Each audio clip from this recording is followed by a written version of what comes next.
문이 잠긴 다락방. 촛불 하나가 어둠 속에서 흔들리고 있습니다. 당신은 지금 베드로 옆에 앉아 있습니다. 골고다 언덕에서 십자가에 달리신 예수님을 본 지 사흘째. 무덤이 비었다는 소식은 들었지만 당신의 마음은 여전히 혼란스럽습니다. 정말 살아나신 걸까? 아니면 우리가 본 것이 환상이었을까? 막달라 마리아가 주님을 배웠다고 울먹이며 말했을 때 당신은 믿고 싶었습니다. 엠마오로 가던 글로바와 그 친구가 정말 주님이셨다고 흥분하며 돌아왔을 때 당신의 가슴이 두근거렸습니다. 하지만 동시에 두려움이 밀려옵니다. 만약 유대인들이 우리를 찾아낸다면? 만약 이 모든 게 우리의 착각이라면? 당신은 손을 내려다봅니다. 사흘 전 겟세마네 동산에서 스승을 버리고 도망쳤던 그 손. 부끄러움과 죄책감이 가슴을 짓누릅니다. 다락방 안은 무겁고 어두운 침묵으로 가득합니다. 베드로는 창문을 바라보며 멍하니 앉아있고 요한은 고개를 숙인 채 눈물을 닦고 있습니다. 도마는 여전히 내가 직접 보기 전에는 믿을 수 없다고 중얼거립니다. 그때였습니다. 아무도 문을 두드리지 않았습니다. 아무도 문고리를 돌리지 않았습니다.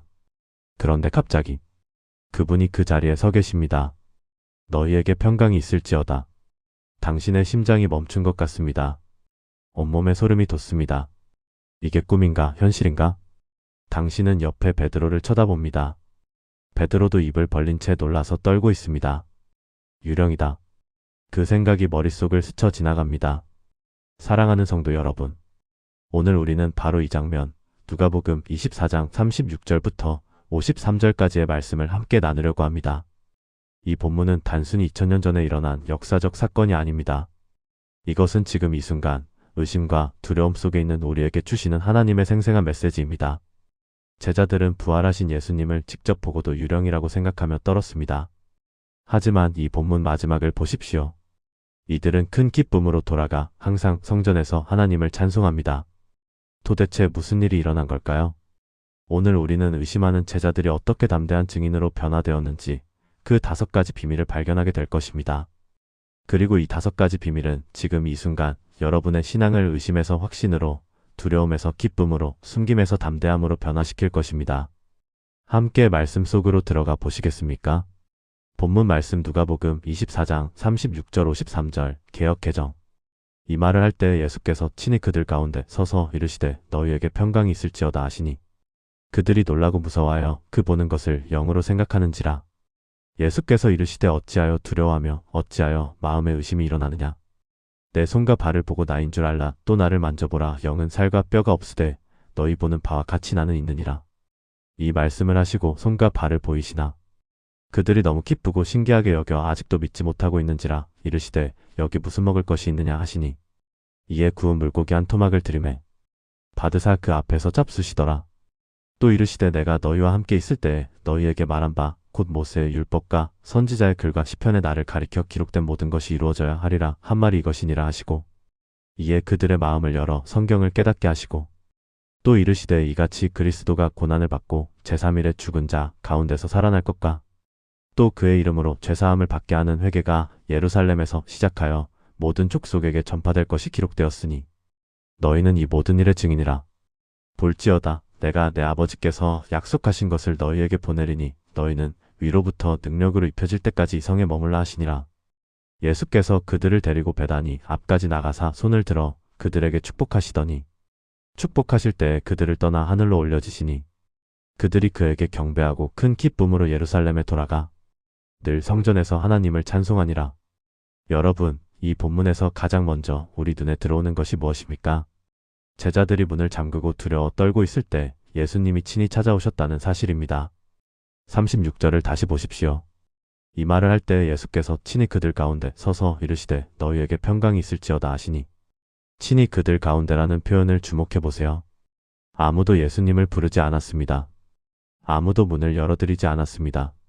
오히려 그들은 문을 걸어 잠그고 두려움에 떨고 있었습니다. 그런데 예수님이 친히 스스로 먼저 그들 가운데 오신 것입니다. 사랑하는 성도 여러분, 이것이 바로 첫 번째 비밀입니다. 예수님은 우리가 완벽한 믿음을 가질 때까지 기다리시는 분이 아닙니다. 오히려 우리가 의심하고 두려워할 때 그 의심 한가운데로 직접 찾아오시는 분이십니다. 37절을 보십시오. 그들이 놀라고 무서워하여 그 보는 것을 영으로 생각하는지라. 제자들은 부활하신 예수님을 보고도 유령이라고 생각했습니다. 얼마나 충격적입니까? 3년 동안 함께 먹고 자며 동행했던 스승님을 보고도 귀신이라고 생각한 것입니다. 여러분, 제자들을 비난할 수 있습니까? 저는 그들을 이해합니다. 십자가에서 죽으신 것을 직접 목격했기 때문입니다. 창에 찔리신 옆구리에서 피와 물이 쏟아지는 것을 보았기 때문입니다. 무덤에 장사 지낸 것을 확인했기 때문입니다. 죽은 사람이 어떻게 살아날 수 있지? 그들의 상식으로는, 경험으로는 이해할 수 없는 일이었습니다. 그래서 그들은 두려워 떨었습니다. 혹시 여러분도 그런 적 없으신가요? 하나님을 믿는다고 고백하면서도 마음 깊은 곳에서는 의심이 올라올 때가 있지 않습니까? 정말 하나님이 살아계실까? 기도가 정말 들려질까? 성경 말씀이 정말 내 삶을 변화시킬까? 부활이 정말 실제일까? 그런 의심이 들 때 우리는 스스로를 책망합니다. 나는 믿음이 약한 사람이야. 나는 자격 없는 신자야. 나는 주님을 실망시키고 있어. 하지만 여러분, 38절을 보십시오. 예수께서 이르시되 어찌하여 두려워하며 어찌하여 마음에 의심이 일어나느냐. 예수님은 제자들의 의심을 아셨습니다. 그런데 그들을 정죄하지 않으셨습니다. 책망하지 않으셨습니다. 내쫓지 않으셨습니다. 오히려 그 의심 한가운데로 들어오셔서 평강이 있을지어다라고 말씀하셨습니다. 이것이 우리 주님의 방법입니다. 우리가 완벽해질 때까지 기다리시는 것이 아니라 불완전한 우리를 찾아오셔서 평강을 주시는 것입니다. 여러분, 지금 어떤 의심이 여러분을 괴롭히고 있습니까? 어떤 두려움이 여러분을 짓누르고 있습니까? 그 자리에 주님이 오십니다. 친히 먼저 스스로. 여러분이 문을 열기 전에 이미 그분은 여러분 가운데 계십니다. 너희에게 평강이 있을지어다. 이 음성을 들으십시오. 이것이 첫 번째 비밀입니다. 의심 한가운데 찾아오시는 예수님. 불완전한 우리를 포기하지 않으시고 친히 찾아오셔서 평강을 선포하시는 예수님. 이 예수님이 지금 여러분과 함께 계십니다. 예수님은 단지 나를 믿어라라고만 말씀하지 않으셨습니다. 오히려 구체적이고 실제적인 증거를 보여주셨습니다. 39절을 보십시오. 내 손과 발을 보고 나인 줄 알라. 또 나를 만져보라. 영은 살과 뼈가 없으되 너희 보는 바와 같이 나는 있느니라. 예수님은 손과 발을 보여주셨습니다. 왜 하필 손과 발일까요? 거기에는 십자가의 못자국이 있었기 때문입니다. 예수님은 부활하셨지만 그 상처를 지우지 않으셨습니다. 영광스러운 부활의 몸에도 여전히 십자가의 흔적이 남아 있었습니다. 왜 그러셨을까요? 사랑하는 성도 여러분, 그것은 내가 너희를 위해 죽었던 바로 그 예수다라는 확실한 증거였습니다. 만약 예수님이 완전히 새로운 모습으로 오셨다면 제자들은 이 사람이 정말 우리 주님이 맞나? 라고 의심했을 것입니다. 하지만 손과 발의 상처를 보는 순간 그들은 확신할 수 있었습니다. 이분이 우리를 위해 십자가에서 죽으셨던 바로 그 주님이시다. 그런데 더 놀라운 것이 있습니다. 40절과 41절을 보십시오. 이 말씀을 하시고 손과 발을 보이시나 그들이 너무 기쁘고 신기하게 여겨 아직도 믿지 못하고 있는지라. 손과 발을 보여주셨는데도 그들은 여전히 믿지 못했습니다. 너무 기쁘고 신기해서 믿어지지 않았던 것입니다. 이게 현실일까? 꿈일까? 여러분, 이런 경험 있지 않으십니까? 너무 좋은 일이 생겼을 때 오히려 이게 진짜일까? 의심하게 되는 경험 말입니다. 제자들이 바로 그랬습니다. 그래서 예수님은 어떻게 하셨습니까? 41절 후반부를 보십시오. 이르시되 여기 무슨 먹을 것이 있느냐 하시니 예수님께서 음식을 요청하셨습니다. 42절과 43절입니다. 이에 구운 물고기 한 토막을 들이매 받으사 그 앞에서 잡수시더라. 여러분, 예수님이 왜 물고기를 잡수셨을까요? 배가 고프셔서였을까요? 아닙니다. 부활의 몸에 배고픔이 있을 리 없습니다. 예수님은 제자들에게 확실한 증거를 보여주시기 위해 물고기를 잡수신 것입니다.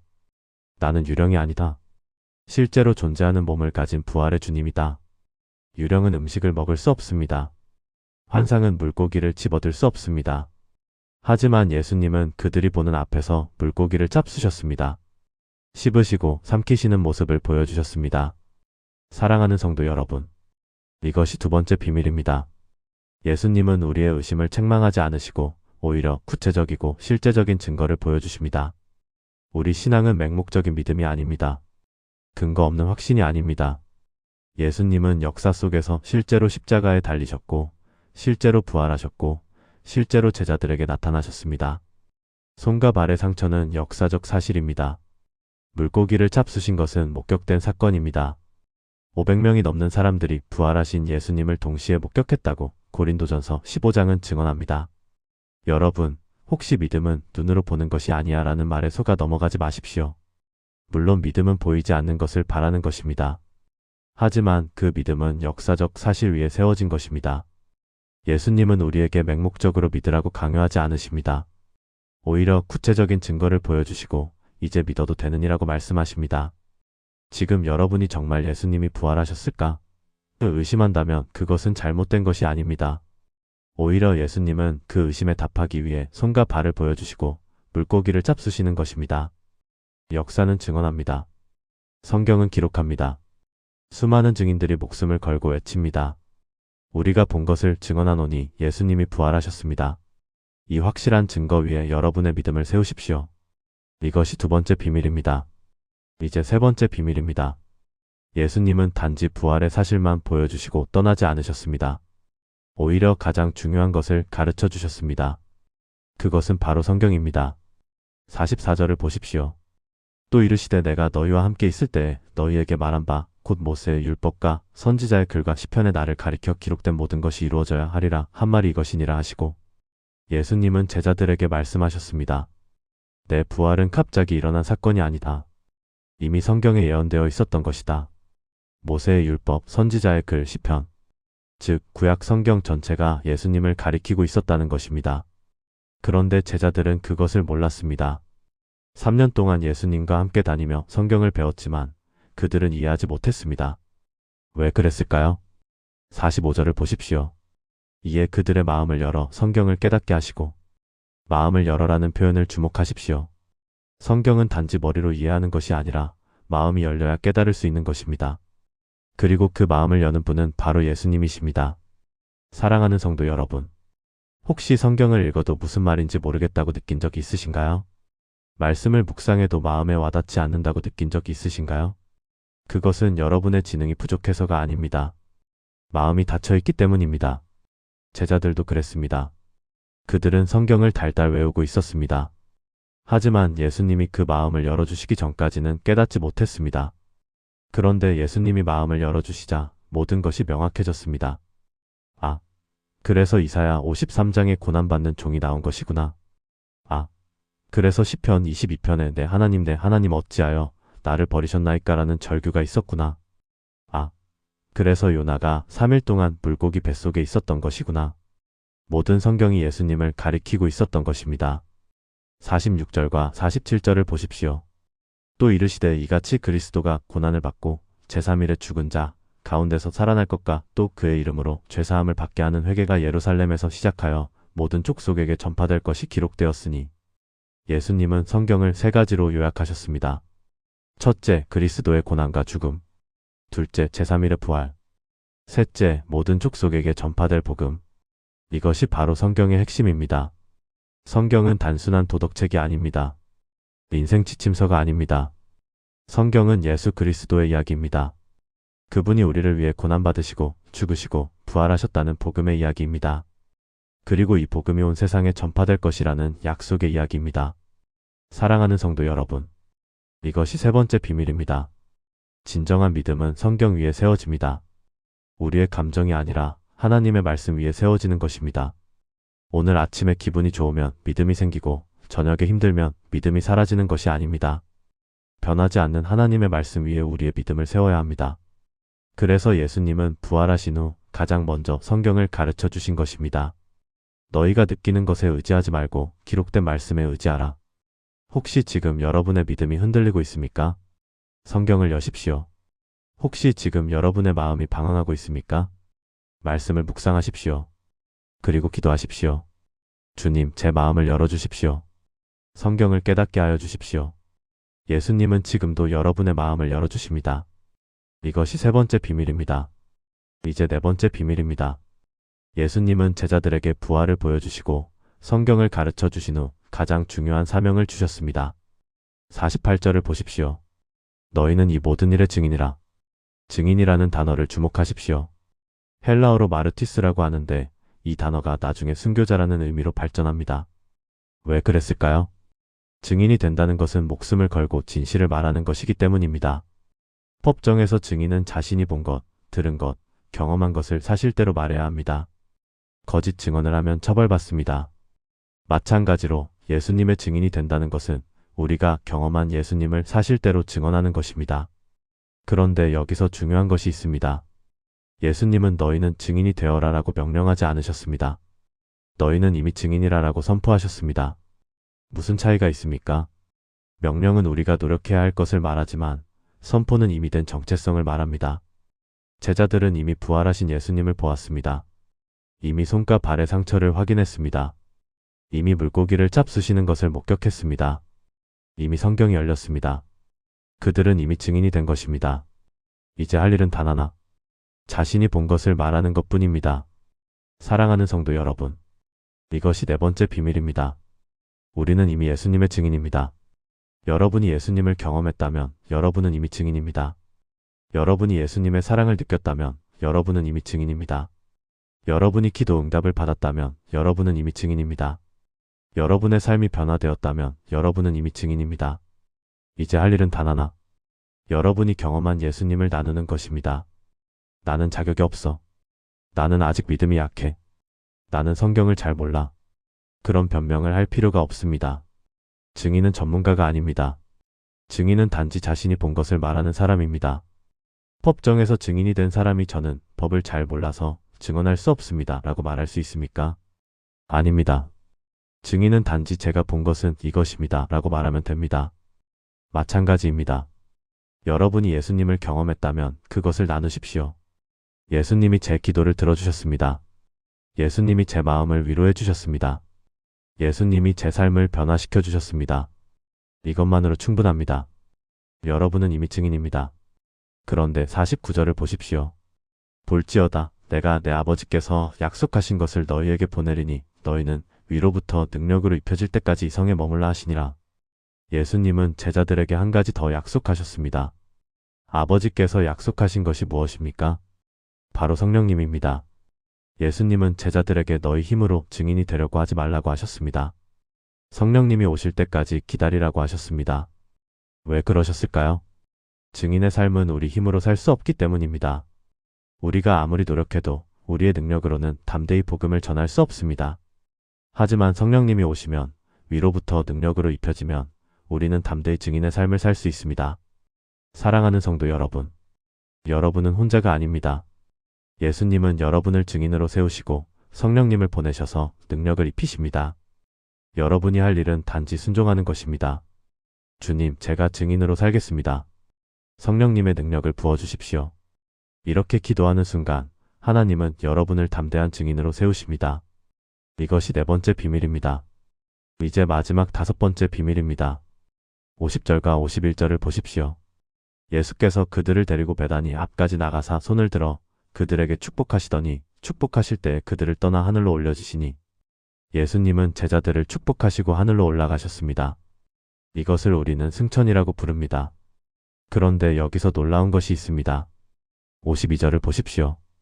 그들이 그에게 경배하고 큰 기쁨으로 예루살렘에 돌아가 제자들이 큰 기쁨으로 돌아갔다는 것입니다. 여러분, 이것이 이상하지 않습니까? 사랑하는 스승님이 하늘로 올라가셨는데 슬퍼하지 않고 기뻐했다는 것입니다. 만약 여러분이 사랑하는 사람과 이별한다면 어떻겠습니까? 슬프고 외롭고 허전할 것입니다. 그런데 제자들은 정반대로 반응했습니다. 왜 그랬을까요? 사랑하는 성도 여러분, 이것이 바로 다섯 번째 비밀입니다.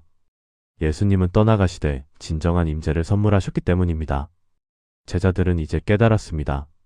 예수님은 육체로 우리 곁에 계실 때보다 성령으로 우리 안에 계실 때 더 가까이 계신다. 예수님이 육체로 계실 때는 한 장소에만 계실 수 있었습니다. 예루살렘에 계시면 갈릴리에는 안 계셨습니다. 베드로와 함께 계시면 요한과는 떨어져 있었습니다. 하지만 성령으로 오시면 모든 제자들과 동시에 함께 계실 수 있습니다. 예루살렘에도 안디옥에도 로마에도 그리고 지금 이 자리에도 계실 수 있습니다. 그래서 예수님은 요한복음 16장 7절에서 이렇게 말씀하셨습니다. 내가 떠나가는 것이 너희에게 유익이라. 내가 떠나가지 아니하면 보혜사가 너희에게로 오시지 아니할 것이요 가면 내가 그를 너희에게로 보내리니. 예수님이 떠나가시는 것이 유익이라는 것입니다. 왜 그럴까요? 성령님이 오시기 위해서입니다. 그리고 성령님이 오시면 예수님이 우리 안에 거하시는 것입니다. 제자들은 이것을 깨달았습니다. 그래서 그들은 슬퍼하지 않고 큰 기쁨으로 돌아간 것입니다. 53절을 보십시오. 늘 성전에서 하나님을 찬송하니라. 늘이라는 표현을 주목하십시오. 가끔이 아니라 늘 찬송했습니다. 기분 좋을 때만이 아니라 늘 찬송했습니다. 왜 그럴 수 있었습니까? 예수님이 항상 함께 계신다는 것을 확신했기 때문입니다. 사랑하는 성도 여러분, 이것이 다섯 번째 비밀입니다. 예수님은 육체로는 떠나가셨지만 성령으로 우리와 영원히 함께 계십니다.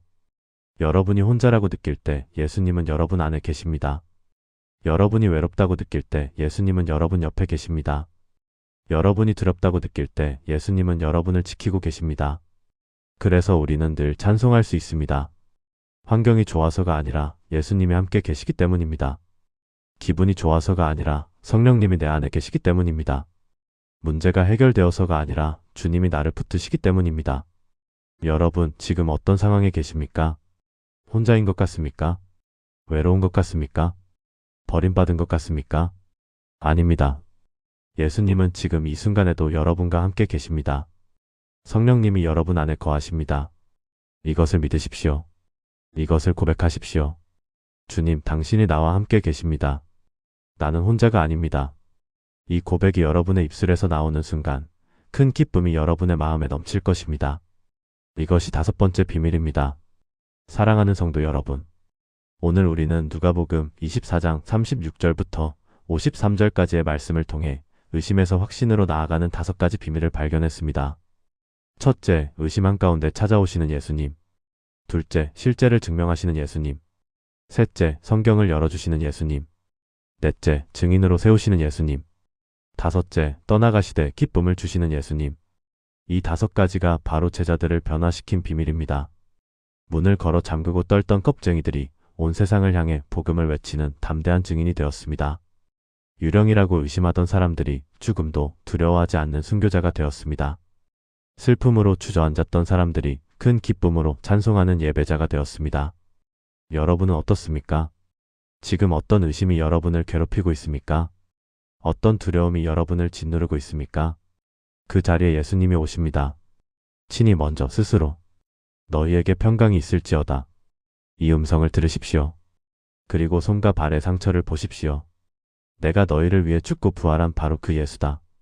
이 증거를 붙잡으십시오. 그리고 성경을 여십시오. 하나님의 말씀이 여러분의 마음을 열고 확신을 줄 것입니다. 그리고 증인으로 일어서십시오. 여러분이 경험한 예수님을 나누십시오. 그리고 성령님의 능력을 기다리십시오. 위로부터 능력이 임할 것입니다. 그리고 마지막으로 예수님이 함께 계심을 믿으십시오. 육체로는 보이지 않지만 성령으로 여러분 안에 계십니다. 이 다섯 가지 비밀이 여러분의 것이 되기를 축복합니다. 의심이 확신으로, 두려움이 담대함으로, 슬픔이 기쁨으로 변화되기를 축복합니다. 여러분 모두가 부활의 증인으로 살아가기를 축복합니다. 사랑의 하나님, 오늘 이 거룩한 말씀 앞에 우리를 세워주신 것을 감사드립니다. 2000년 전 다락방에서 떨던 제자들과 똑같은 우리를 긍휼히 여기시고 오늘도 이 자리에 찾아오셨습니다. 하나님, 우리는 고백합니다. 우리도 제자들처럼 의심이 많은 사람들입니다. 하나님을 믿는다고 고백하면서도 마음 깊은 곳에서는 불안과 두려움이 올라올 때가 있습니다. 기도해도 응답이 없는 것 같고 말씀을 읽어도 마음에 와닿지 않을 때가 있습니다. 때로는 하나님이 정말 나를 사랑하실까? 의심하기도 합니다. 하나님, 그런 우리를 용서해 주십시오. 그러나 감사한 것은 주님께서 우리의 의심을 아시면서도 정죄하지 않으시고 오히려 그 의심 한가운데로 직접 찾아오신다는 사실입니다. 오늘 말씀처럼 주님은 친히 우리 가운데 서서 너희에게 평강이 있을지어다라고 선포해 주십니다. 주님, 우리에게 평강을 주십시오. 세상이 줄 수 없는, 환경이 빼앗아 갈 수 없는, 오직 주님만이 주실 수 있는 그 평강을 우리 마음 깊은 곳에 부어주십시오. 하나님, 오늘 말씀을 통해 우리는 깨달았습니다. 주님은 우리에게 맹목적으로 믿으라고 강요하지 않으신다는 것을, 오히려 구체적이고 실제적인 증거를 보여주신다는 것을, 십자가의 못자국, 창에 찔린 옆구리, 제자들 앞에서 잡수신 물고기, 이 모든 것이 나는 실제로 부활한 예수다라는 확실한 증거입니다. 하나님, 우리도 이 증거를 붙잡게 하십시오. 의심이 올라올 때마다 역사적 사실로 기록된 부활의 증거들을 기억하게 하십시오. 그리고 그 증거 위에 우리의 믿음을 견고히 세우게 하십시오. 하나님, 오늘 말씀을 통해 우리는 또 깨달았습니다. 진정한 믿음은 성경 위에 세워진다는 것을, 우리의 감정이 아니라 변하지 않는 하나님의 말씀 위에 우리의 믿음을 세워야 한다는 것을. 하나님, 제자들의 마음을 열어 성경을 깨닫게 하셨던 것처럼 우리의 마음도 열어주십시오. 성경을 읽을 때마다, 말씀 묵상할 때마다 우리의 영적인 눈이 열려서 예수님을 발견하게 하십시오. 모세의 율법도, 선지자의 글도, 시편도 모든 성경이 예수님을 가리키고 있다는 것을 깨닫게 하십시오. 그리고 그 말씀이 단순한 지식이 아니라 우리 삶을 변화시키는 살아있는 능력이 되게 하십시오. 하나님, 오늘 말씀을 통해 우리는 또 깨달았습니다. 우리는 이미 예수님의 증인이라는 것을, 우리가 노력해서 증인이 되는 것이 아니라 예수님을 경험한 순간 이미 증인이 되었다는 것을. 하나님, 우리가 경험한 예수님을 담대히 나누게 하십시오. 나는 자격이 없어, 나는 아직 부족해라는 변명을 버리게 하십시오. 우리가 본 것, 들은 것, 경험한 것을 사실대로 증언하게 하십시오. 그리고 우리 힘으로 증인의 삶을 살려고 애쓰지 말고 성령님의 능력을 기다리게 하십시오. 위로부터 능력으로 입혀질 때까지 기도하며 준비하게 하십시오. 하나님, 오늘 말씀을 통해 우리는 마지막으로 깨달았습니다. 예수님은 육체로는 떠나가셨지만 성령으로 우리와 영원히 함께 계신다는 것을. 주님이 하늘로 올라가신 것이 슬픔이 아니라 기쁨이라는 것을. 왜냐하면 성령님이 오셔서 우리 안에 거하시기 때문입니다. 하나님, 우리가 혼자라고 느낄 때 주님이 함께 계심을 기억하게 하십시오. 우리가 외롭다고 느낄 때 성령님이 내 안에 계심을 고백하게 하십시오. 우리가 두렵다고 느낄 때 주님이 나를 지키신다는 것을 확신하게 하십시오.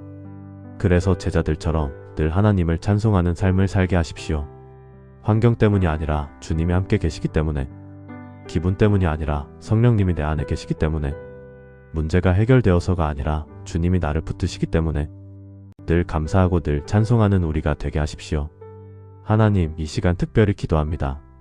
지금 의심 가운데 있는 사람들을 위해 기도합니다. 정말 하나님이 살아계실까?